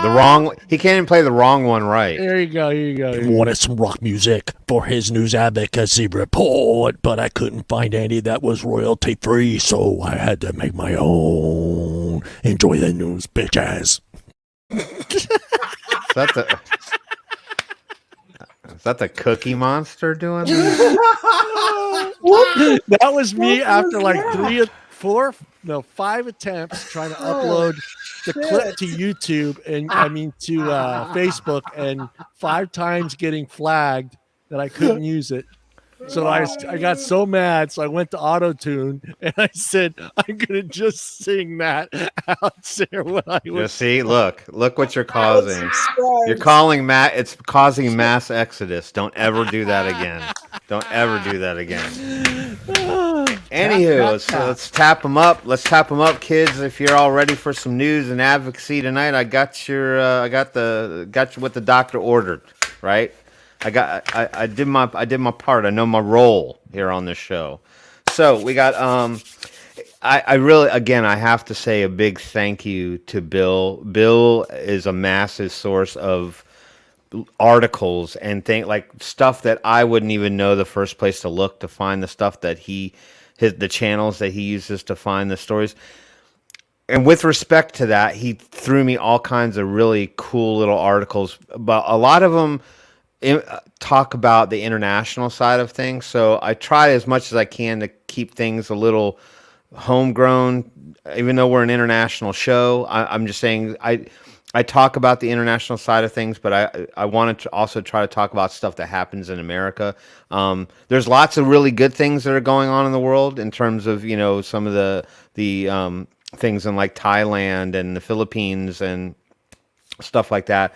But this one I pretty much centered on U.S. based stories. So we're going to talk a little bit about, and I want feedback from the audience on some of the stuff. So feel free to chime in on any of the stuff, because I leave open floored questions to everybody on this stuff. So let's talk about this one. I think this one raises a good question on whether you think this is reasonable to you. So let me share screen. Hold on one second. I don't have to do that no more. You got it. No, I like. All right, so let's talk about, because this comes up a lot, right? This is something that we talk about when we talk about advocacy in a lot of ways, where you'll see that a particular town or city has now prohibited or banned vaping and smoking in public areas like parks, any kind of a public setting environment, due to the risks of secondhand this and secondhand that, or just that it's an invasion of other people's space. But this one's about Wesleyan College or Wesleyan University in Connecticut. So if you're looking to spell that word, it's not Connecticut, the silent C, it's Connecticut. This would be the first university that we know of that will become completely tobacco and completely tobacco and vape-free campus. So September. This one threw me off because I was like, "Whoa, September!" No, her name is September Johnson. She's Wesleyan University's alcohol and other drug specialist. Other drug specialist. She acknowledged that the college is moving to become tobacco and vape free, and it'll be a big change for the campus culture and community as they know it, right? Because I guess it was allowed before. There's Boger Hall. I said Booger. The policy went into effect on January 1st, and Johnson explained that there will be plenty of support measures in place to help. So you're talking about people on campus who are smokers and vapors can't vape or smoke anywhere on campus at all, period. Anywhere. Like there's no smoking area, there's no special room. They're talking the dorms, anywhere where you go into classes, anywhere on campus. The decision to move to this policy was finalized on November 29th of 2021. No tobacco products will be allowed anywhere on campus. Absolutely nowhere. They note that tobacco use is a leading cause of preventable illness and death in the U.S., as well as hazardous in terms of the secondhand smoke theory. So, they like to throw vaping into that ring. According to Miss September Johnson, there is no safe form of tobacco or nicotine, with the exception of nicotine replacement therapy. Yeah, so basically, I think what she's trying to exclaim is that inhaling it is bad, but chewing a gum or throwing on a patch, but they don't really have inhalers for that. So I don't know. I'm not buying that the only safe form of nicotine delivery is through NRTs. According to the data provided by Westwell, almost 5,000 people a year in Connecticut die from smoking. And it is tallied up to say that each household pays about $850 a year in state and federal taxes towards smoking-related government costs. So they're using these little bits of data to say, well, if we make it a smoke-free area, then we increase the likelihood that someone will live and that someone doesn't pay those particular taxes. I'm just curious what's going to happen to these people who are used to it or able to engage, and now they have to sneak around and get it some other ways, right? So if you're a smoker and you're going to that college, you're going to find a place to go smoke. Yep. That's just a reality. Whatever. I mean, yeah, that's usage, not possessions, right? Right. We'll get into Okay. the ramifications of that. If you're caught or anything like that. Wesleyan's health director, Dr. Thomas McClarney, highlighted dangers of tobacco-related deaths and potential illnesses. So there was a comment from him down here. I have to scroll a little bit. Where was he? Right here. I lost it. Where did it go? There was a whole section on it. Jim wanted some music. No, I'm looking for the comment that. Oh, it's down here. Duh. Okay. Nicotine is an extremely addictive substance, but with the support and medications, including nicotine replacement, overcoming the addiction can be done, McClarney said. But there was a section on what he talked about to encourage and support individual. I lost the paragraph. There was a whole paragraph about smoking. Tim and lost the paragraph. He's gonna find here, it. right here. He found it. Yeah. Okay. Well, I'm sorry. That comes later. So I went too far ahead of myself. Right. But he talked about the illnesses and the problems with smoking, but he didn't talk about any of the side effects of vaping and what the impact of vaping is on an individual. He just talked about all the same stuff that you would see from what you would get from smoking. Johnson said the idea of going tobacco-free has been in discussion for some time. They collaborated with campus partners on how to craft the policy and obtained a grant from the Department of Public Health to create educational and prevention materials. And they also cited that the rise of COVID hastened their decision on the premise that smoking and vaping increase an individual's risk of contracting COVID-19 and experiencing worse outcomes, as the secondhand smoke from these products can weaken immune systems. So that's some anti-stuff that came out here recently. I talked about it last week, where they stated that people who vaped or smoked had a higher likelihood of experiencing the effects of COVID or at least the symptoms of COVID. And then right behind that, and Bill will back me up on this one, is that an article came out and fired off right after that about how people who vape and smoke were more likely to contract COVID. Yeah. So these all kind of go in tandem with each other, and they regurgitate these all the time. So these people get a hold of these studies, these so-called studies, and then they use these to craft their policy, and they make these essentially blanket claims that can't really be proven. The overall cultural trends support Johnson. Okay, so now what they're trying to say is they made this policy, they crafted this policy, and the greater majority or the larger conglomerate of people on the campus support this trend to go to a more tobacco and vape-free environment. So the cultural trends support the initiative and noted the decrease in smoking and rise in vaping, and making the correlation that vaping studies show it could encourage smoking. So they think that it's the gateway theory. So what they're trying to say is if they remove vaping from the public space and make it a tobacco-free environment, that people who would be more inclined to transition from vaping to go into smoking, that will lessen the chance of those things being able to happen. Right. Which is, I believe, a bunch of crap. So now, this is what I wanted to read. I didn't miss any paragraphs. But they said that they obtained a grant from the public health department to create educational prevention materials, right? Because if someone is caught vaping, or someone is caught smoking, or they see it happening, or there's someone that does, smokes or vapes, that supposedly these people are just going to run to the college for help. And so in order to help these people, they're not going to really do anything for them other than hand them pamphlets, right? Or send them to some reference that's going to take them to some cessation program.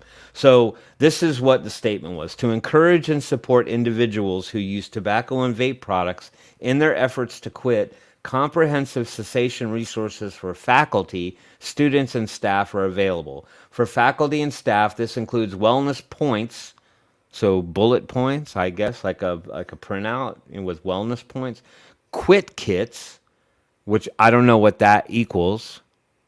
What is it? Anybody ever heard of a quit kit? Patches, I've never heard. Patches, sprays, gums. But that's the second thing. Yeah, counseling.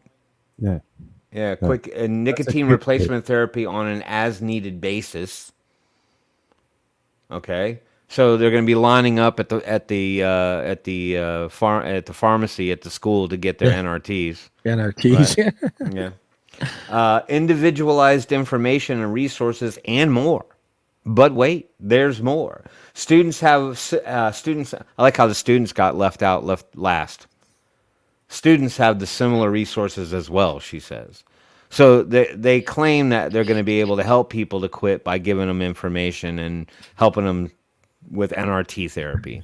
Yeah. I think people are going to be running out to their cars and stuff. Yeah, the professors to smoke their pipes. But you know what? Here's the thing. I bet you're going to have a boatload of stealth vapors on that campus. Oh, hell yeah. A metric ton of... What about the kids that are like living in dorms and stuff? Do you think they're going to quit vaping? What are they? Is the RA going to sniff them out? Like, what are they going to do? Yeah. They might. How are they going to stop it? Smoking's different. I mean, that's a little bit more recognizable. Yeah, that's distinguished. You could, Yeah, but people can go to smokeless tobacco. People can chew, get pouches, things of that nature. So people are going to still get what they want to get regardless of this policy. It's just that visually you're just not going to see it on the school grounds. All right, the policy is not intended to be punitive. So if someone's busted, they're not going to fine them. They're not going to ticket them. Right. They're not going to send them off to vape court or some crap like that. They get one of these, Tim. Right, so that just seems counterintuitive. So basically, you're going to continue to people are going to just do it in your face. Then, you know what I mean? Like, why would anybody be terrified to vape or smoke on the campus if you just got the truant officer walking around going, put that out. You in debt college student, put that out. You slacker. You can't vape.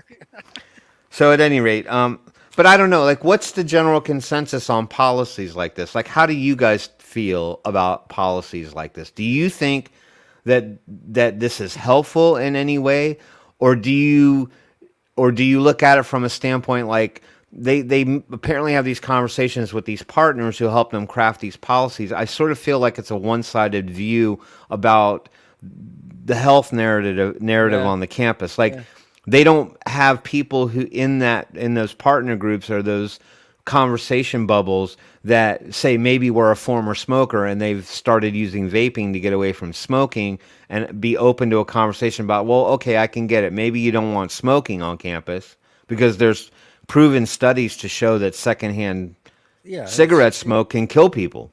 Right. You could still have a smoking area and send them, off to the side of the campus like they did back in the days. But I mean, the big thing I was just thinking about is well, how many of those college students are actually allowed to smoke and vape? And you don't turn 21 till you're about a junior? Yeah, right? At this point. But you know what? We drank freshman year in college. We literally had our dressers in our dorm rooms full of Milwaukee's Best. Yeah. Because it was cheap and we could just keep it in there. I'm just saying, I don't know how to feel about things. Like, I can understand maybe like in a certain city, you don't want people vaping and smoking in a public area where people might have their kids around and you kind of want to, not cross those lines. Yeah. But I think once you get to it, I mean, I get that it's a private college and people pay to go there and they can set their own rules. But I just don't know that this is... Hey, if Disneyland can have a smoking area, that school can have a smoking area.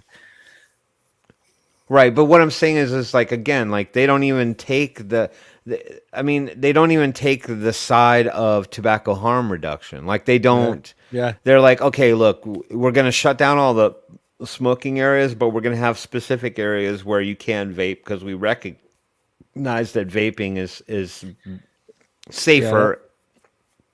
And that's true, Bill. That's true, Bill. Maybe that's Connecticut's way of actually, for the first time, actually spending some of that MSA money because they've been zero for the last couple of years. So maybe that money's actually going to this. Well, it has to be if they're getting the money from. Where'd you say they were getting it from? They got money for this program, Tim. Oh, they got it from the public health department. So then that's money coming from MSA, which they haven't been spent. We're zero for the last, I think, 2 years or 3 years. That state. Right. So I mean, in this case, they are using it towards what it's intended to be for. Yeah. I just don't know that on a college campus when you've got young adults who are growing up. And they get forced to have to deal with these policies, and you know damn well that people are going to try to skirt the rule. They're going to find a way to get around it. So I think, in other terms, you create more harm by causing people to have to go to lengths to do something because you've prevented it without giving them a specific area to go and do that sort of thing. I mean, fuck, you can go to an airport, and some airports internationally, and they got these little smoking rooms that you can go into that are ventilated. I mean, they're horrible. You go in there. Glass cages. Yeah, and you feel like you're standing like in a virtual ashtray. It's horrible to go in. You smell like an ashtray when you leave. Oh, my God. And there's just like dudes hot boxing, and just I got 5 minutes to board. The ashtrays are half on fire most of the time. It's just it's disgusting. Even as someone you can drink though in there. You can drink though. Oh yeah, you can take your beer in there. You can take your beer in there and drink your beer and smoke your 20 cigarettes before you have to get on your flight. But I'm just saying, I don't know. Yeah. It's just funny that they don't even. There's no penalty. There's no fine. There's no, there's nothing there for them to. Okay, how are you gonna? I'm sorry. I'll put it back in my pocket. Oh, I forgot. Put it back in my pocket. It just doesn't deter anybody from not wanting to do it. I mean, I guess I just don't know that they're helpful policies. You're paying to go there. Your parents are paying for you to go there most of the time, or you've gotten student loans, so you don't want that kid going, you know what? Screw you. I'll transfer. Yeah, but I don't know. Do you think a kid would really transfer schools because he can't vape on campus? I mean, I don't know about that. I think there'd be bigger stipulations to get me to want to transfer. I mean, I'm just questioning whether or not they're helpful policies at all. No, I don't think so. Even if you're trying to breed a healthier environment for all of the students of that campus, I just don't know that cutting the vaping out is really a massive move towards overall public health. Anyway, so there's that. So if you go to Wesleyan College, you would already know by now you're not allowed to vape or smoke on campus, right? But boycott that college, right? But these are things that probably you will see trickle down to other schools and other universities over time, and these policies will slowly get adopted across the board. And that's why we say all the time about advocacy. First off and foremost is that don't always be myopic about where you think controls and regulations are going to come from. They're not going to come from the federal government each and every time. The states and the municipalities and the local colleges, and that's where you're going to see the heavier regulation coming from first, because they can just do it at the local level and they don't have to worry about leadership from the federal government. So, I don't know. Would you fight against this if they announced this on campus? Would any of you fight this policy and go to the dean of the college and be like, "No, vaping help me quit smoking"? Well, here I just pulled this up. In California, 85% of public colleges and universities are 100% smoke-free or tobacco-free. Of these 73 campuses are 100% smoke-free, including e-cigarettes. Right. Wow. Because and this is something that we didn't touch on before, because a lot of these campuses now, their science is being tainted by some of the donations that they're being given by none other than Bloomberg. Right. This is why some of the studies are being silenced. Bill will back me up on that one as well. It's shocking to see. But I think that this does sort of lend some credence to the conversation tonight, and that's about the anti-science, right? Because they use the anti-science to develop policy that may not be the best policy, or policy that is uneducated policy. because they're bullshit. using a one-sided story to make these decisions. Especially for the fact that in this article they pointed out that part of the reason why they created the policy was for a couple ones that are unproven, and that's the whole the correlation between COVID and vaping. Yeah. That Go ahead. It's at April 1st, 2020. There are now at least 2,490 100% smoke-free campus sites. Of these, 2,065 are 100% tobacco-free, and 2,097 prohibit e-cigarettes usage. So, They are. yeah, of the 2,400, 2,097 also include e-cigarettes. Right. Wow. Bill just put it up. Oh, good job, Bill. Yeah, I don't know. I mean, I think it's a tough argument to have because I do think that there is some merit behind creating a healthier space for everyone. But I also think that you have to be able to include everyone else and at least have designated areas where those people can engage in that if that's their human right and choice to do that. You know what I mean? I think you can make designated areas without going willy-nilly. I mean, they can smoke a bowl load on the grass in front of the school. I guess that's okay, right? I guess. I don't know. They didn't talk about marijuana in the article, so I have no idea about the illicit substances on campus. Even if you want to call weed illicit, but anyway, so I guess it's no longer really a Class A drug. All right, so let's move on. All right, so let's talk about people fighting back, right? That's important. Let's talk about Moorhead. That Moorhead is in Minnesota. So lawsuit takes aim at Moorhead's ban on flavored tobacco and vaping products. So in Moorhead, Minnesota, a shop that sells vaping products is suing the city of Moorhead over an ordinance passed last fall banning the sale of flavored vaping products. The company that filed the suit goes by the name of Northland Vapor Company. I'm not from Minnesota, so I don't know anything about Northland Vapor as a company, but they filed the suit claiming that the ordinance violated the Minnesota Constitution because it is not rationally related to a legitimate government goal. It's also too vague, and it constitutes an improper government taking. In quotes and air quotes there, but that's how it was quoted in the story. The company is seeking an injunction to keep the law from going into effect or being enforced by the city. If nothing else, even if they can't stop this from going into law, they want the city to compensate the business for the regulatory taking. Yeah. So they want something out of all of this. So in October of 2021, the city council voted 7-1 to ban all flavored tobacco and vaping products from licensed stores starting January 1st, 2022. The policy also brought the city into compliance with federal law by raising the legal age from 18 to 21. So the city passed this, and they're trying to implement it. However, a Clay County District Court judge imposed a stay that prevents the ordinance from taking effect until the company's request for an injunction can be heard. And they're saying that might not happen until at the earliest March. So good for them, man. So this is a case of a company fighting back. Where they're getting their money from, I'm not quite sure. I mean, lawsuits cost a lot of money. You have to hire a lawyer, and they aren't cheap. So, but kudos to them for fighting back against the city. Yeah. So I'll give them all the props in the world. And this is an excellent case of the industry fighting back, right? This is a small shop owner. I don't know how many stores they have. This might be the only one pictured. That might be just a booming store, and worth the fight to them, who knows? That's very true. Yeah.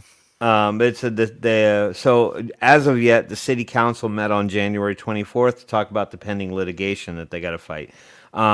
For sake of argument and sizing, Northland Vapor employs about 25 people in that town. I don't know how big Moorhead. Yeah, that's a big shop.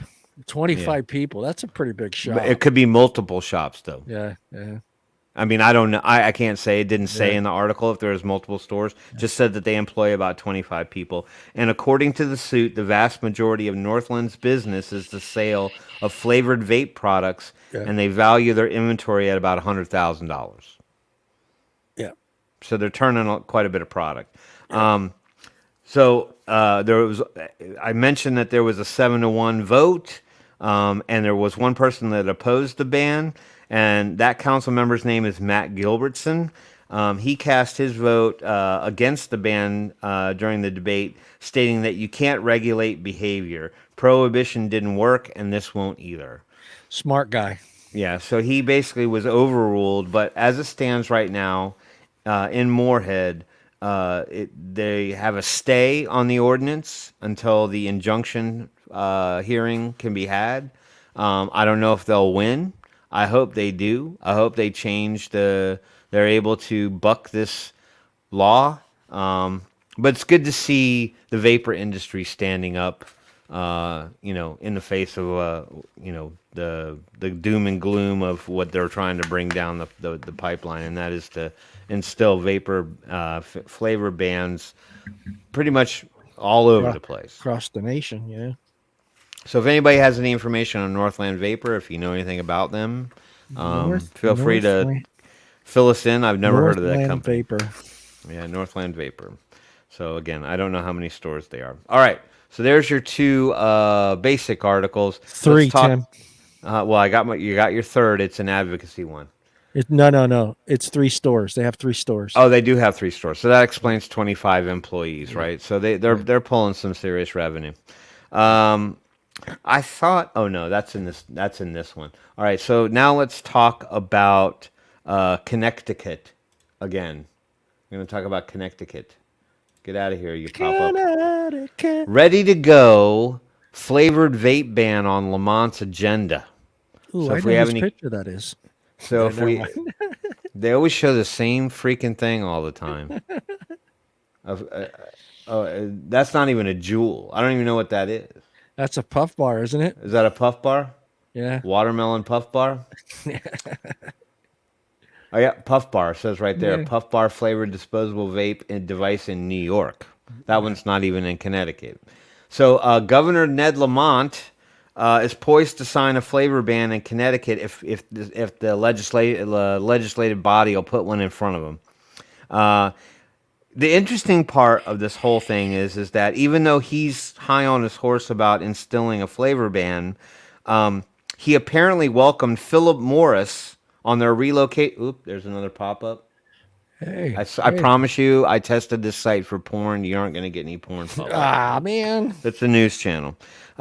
He apparently welcomed Philip Morris on their relocation of its headquarters from New York City to Stamford, but drew quick rebuke from anti-tobacco activists. So he personally and single-handedly facilitated Philip Morris's move from New York City into his state. And then everybody went apeshit on him because it's like, if you're against smoking and want to do this flavor ban, how can you possibly stand up and support Philip Morris and bring them to our state? He made the claim that the company's move, which he helped to make happen, would not interfere with his public health goals. Now he's merely weeks away from the 2022 legislative season, but he's not guaranteeing that supporting a flavored vape ban will be in this midterm budget plan.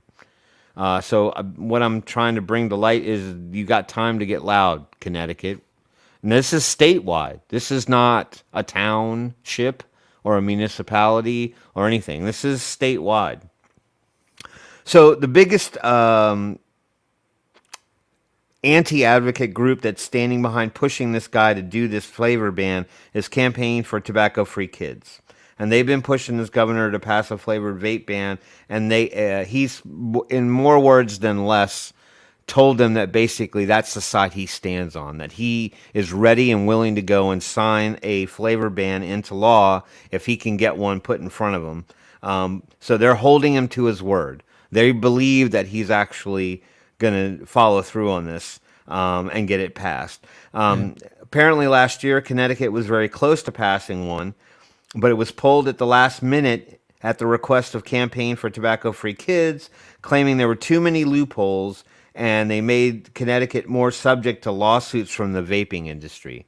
So I'm going to assume it was a bit of a hasty bill, and they saw too many pitfalls in it that would have said, you're probably, if you pass this, it's probably going to get reversed because you're doing it either unlawfully or in such a way that, lawyers will be able to come in and pick this thing apart. So one reason there has been a pause by Connecticut, and this is crucial to note, and I would think that this would be something that most states would consider when they look at in doing flavor bans. One reason there has been a pause by Connecticut in passing this bill is that they said that the state would lose nearly $200 million in tax revenue if they passed it. So they want the tax money bad. Right. So if tax revenue is coming in from that commercial sector, why would they want to ban it? But you've got people who think that you should do it anyway. So I'm just saying to everybody who advocates, people who fight to save vaping and all that stuff, I think there's an open window right now. I think here's your opportunity if you're from Connecticut or you have a chance to speak out on any of that stuff.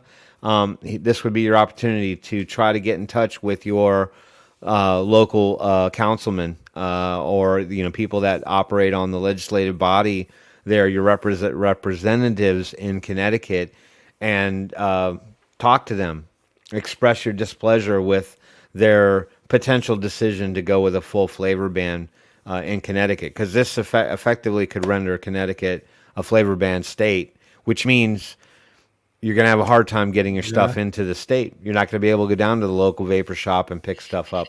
You're not going to be able to, get stuff sent in from an online distributor. Who's to say?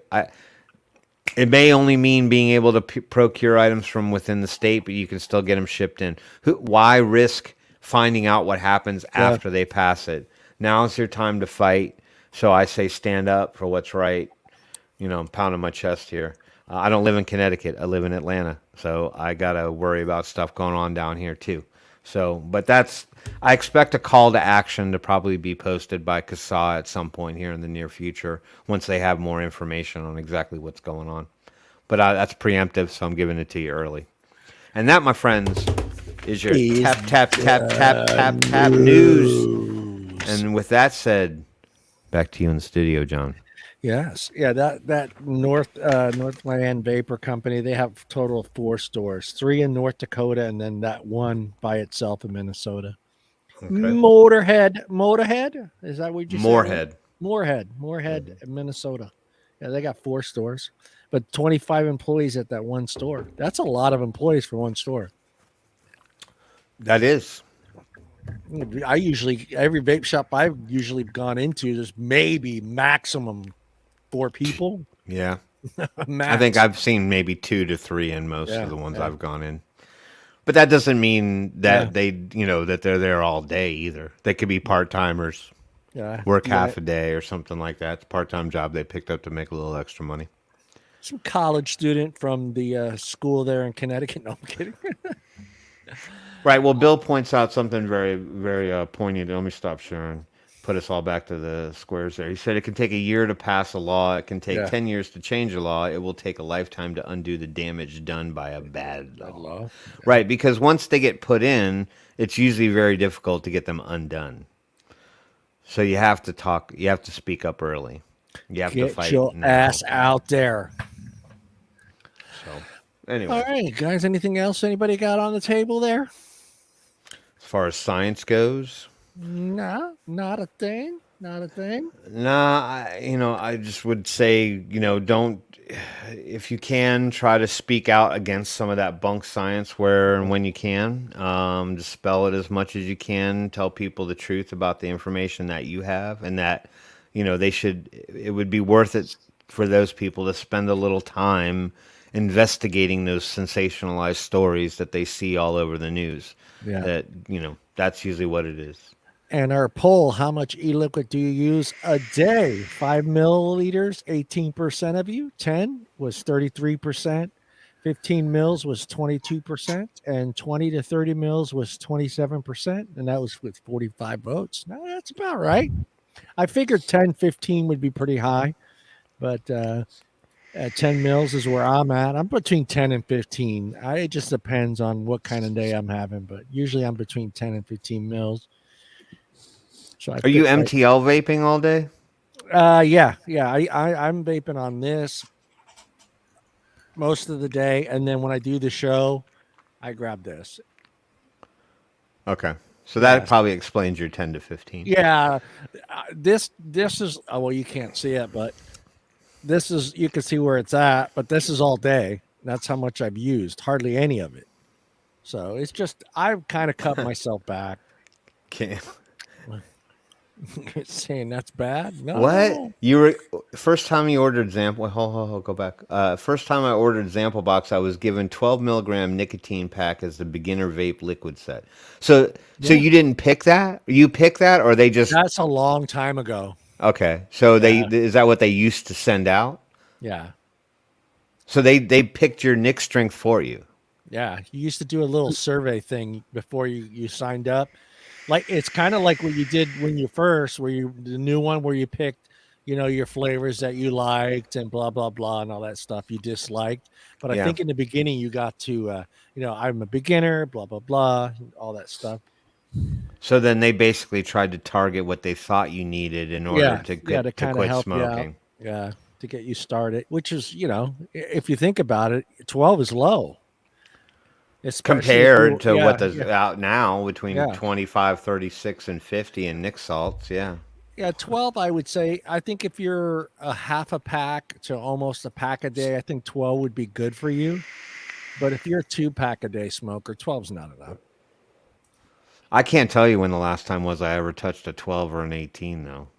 I mean, that's a long time. I mean, that was probably back in 2012, 13 years ago. Yeah, easily, like that long ago. I think I started out with 36. Maybe. Was it? No, it wasn't that. It wasn't that high. Maybe 18 or 24, I think, is where I started out. But that was all mostly MTL style vaping anyway. Yeah, 2014. Yeah, that's what I thought. A long time ago. Yeah, it was a while ago. Yeah, that's crazy. Hold on, this will be funny here. See if I can find it. It's written ZampleBox on my fucking desktop, so I shouldn't have that hard of a time finding it. But trying to see this little text. Oh, there it goes, ZampleBox. All right, there we go. All right, let's see this. Did it look like this? Hold on. Share screen. Did it look like that? That's one of my first boxes. I never had that. I never got that one. When it came in glass, and they would put it in that little netted green thing, and then just stuff all this paper inside there. And I think it was a 6-bottle one. It was good. It was good when they finally got rid of that glass. I think maybe I like in a year's time, so that's 12 boxes. I maybe once or twice maybe got a broken bottle, but back then, you just said, "Hey, I got a broken bottle." Boom, they sent you a new bottle, or they made it up in some way, or for you. The green box, yeah. I think my first ones were it was like the foam kind of separator. Yeah. And then I think a couple times I got a broken bottle. Not very often. It was very rare, few in between, that I actually got a broken bottle, even with all the glass bottles that came in there. I miss those little 15 mil glass bottles with the dripper on it. Yeah, well, that was my first experience. They were all in 15 mil bottles, and then we went to the 30s after that. Where is that other one? It says Hope ZampleBox. There it is. Here you go. The famous kit. And look, this is one of the first juices in there. E-liquids, pardon me. E-liquids that I started vaping with when I first kind of started here. Let me get the share screen. Look at that kit. Woo, baby. Yeah, well, I think we all had that. And we all had the Ego twists and the CE2 cartridges and the silica wick. You can't see the name of the e-liquid, but that was Zigzag Juice. Zigzag e-liquids. Oh, wow. It's so fun. I have those stupid cases upstairs in a box still. This setup cost me $1,000. Yeah, really. It felt like that. It felt like it, yeah. Like this shit's supposed to be cheaper. What happened? Yeah, and that those 2 pens got me through the day. Those 2 pens got me through the day without any issues. It was good old days. It didn't leak, nothing. It was just it worked all the time. They did stop working eventually. Yeah. The e-liquid would get into the battery, and then it would stop working. Yeah, well, there was that, and then the fact that that was I don't know. They just the juices or the e-liquids weren't as good back then. Yeah. There's a lot of trash out there. It's I don't just know funny. who made that for Zigzag. I don't even know if they still have their own liquid. But yeah, No. that was Yeah, I'm that sure was a at lot the of that's gone. convenience store, and I think that bottle is it was 10 mils, and I want to say that it cost me $12 or $13 for that little 10 mil bottle. That sounds about right. Yeah, 10 mil bottle lasts me. It lasts me over a week, almost 2 weeks sometimes. So Yeah, that's what I recall. that is it for us. Thank you, Morgan, for filling in for Tom. Please let him go. Just let him get some air at least. You give or just kind of just like loosen the knots a little bit and see if he'll take off on his own. He might have what do you call that now? Where like the person that's being kidnapped starts to agree with the kidnapper. Yeah, I don't remember what that is Stockholm called. syndrome. Yeah. You might have just loosen the knots just a little bit, see if he goes off on his own by himself. Who knows? That's how long are you going to keep this fucking joke going? Until he's back on the show.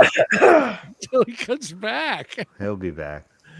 All right, guys, we are out of here. Thank you, Paul. Thank you, Tim. Thank you, everybody out there in chat. We'll see you guys next Wednesday at 6 p.m. Pacific Standard. I'm not even going to read the Tom comment. So fast, you can't even. Yeah, go ahead. And we're out of here. We'll see everybody next week.